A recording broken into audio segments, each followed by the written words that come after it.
Okay, let's just recap what occurred in Natchitoches from arrest to this point. I was arrested January 22nd and put in jail for like failure to ID, put in jail for 4 days, got out on bond. Then over the next 2 months, through February and March, I had 5 hearings to try to settle the matter on a lawful, to settle the lawful matter of this arrest. And the city judge didn't dismiss my motions, but he certainly delayed them. Everything had to, we had to go through the trial regardless of any legal matter, any legal dispute that I put up. We had to go through the trial, and the city judge would say that he didn't see the law being unconstitutional. So we pressed forward. That was the simple lawful argument. That was the simple matter of law argument that the city judge focused on.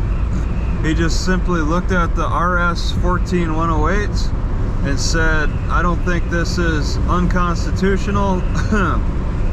So the lawful, pretty much he felt the lawful matter was decided because he didn't think that it was unconstitutional. So we pressed forward to the trial, but 2 days before the trial, well, I also got that contempt of court hearing, but that resulted in no punishment, I guess. But 2 days before the hearing, 2 days before my trial, the first trial that got canceled on the 26th of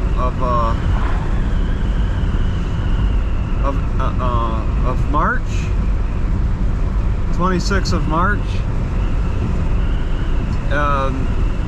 2 days before, the Prosecutor Cloyd Benjamin brought some new evidence of video testimony that was taken about 4 or 5 days after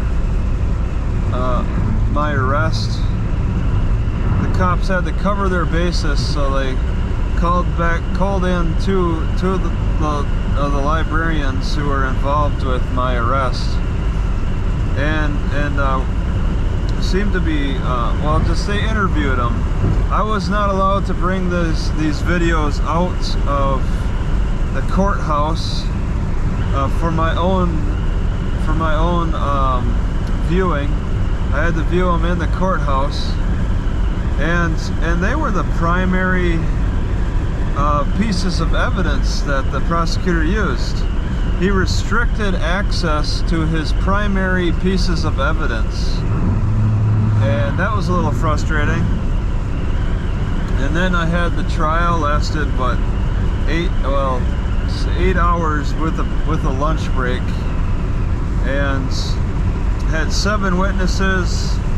Let's see, 3 cops, 1 dispatcher, 2 librarians. Well, we had 2 dispatchers. The prosecutor called just like the dispatcher supervisor first. So that he called just anybody from the dispatch office to speak. I called specifically the dispatcher who was involved with the radio communication directly. So yeah, we went through a full trial. I had a lot of help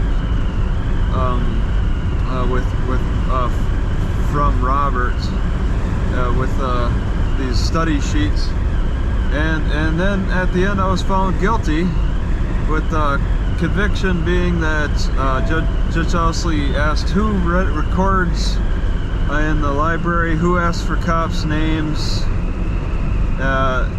Libraries being scared is a criminal suspicion.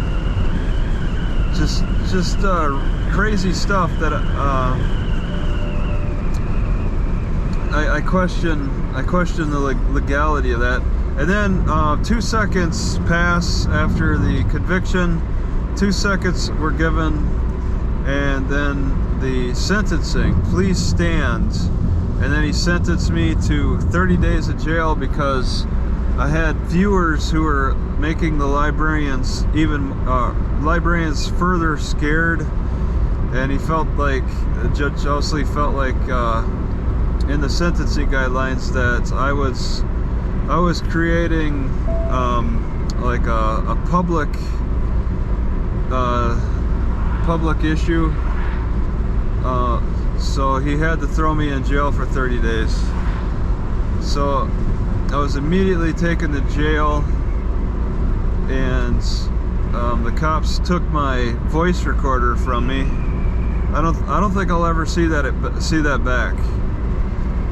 I'm down a voice recorder, and I was in jail for about, what, 20 some days, from April 11th to May 3rd. I sat in jail, and I sat I sat in a 24 bed cell, and then was moved to a 40-man cell. Everybody mixed, murderers and thieves. It was a terrible experience. Oh my God!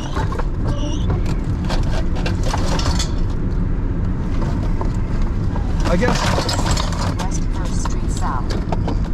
I didn't see the sign.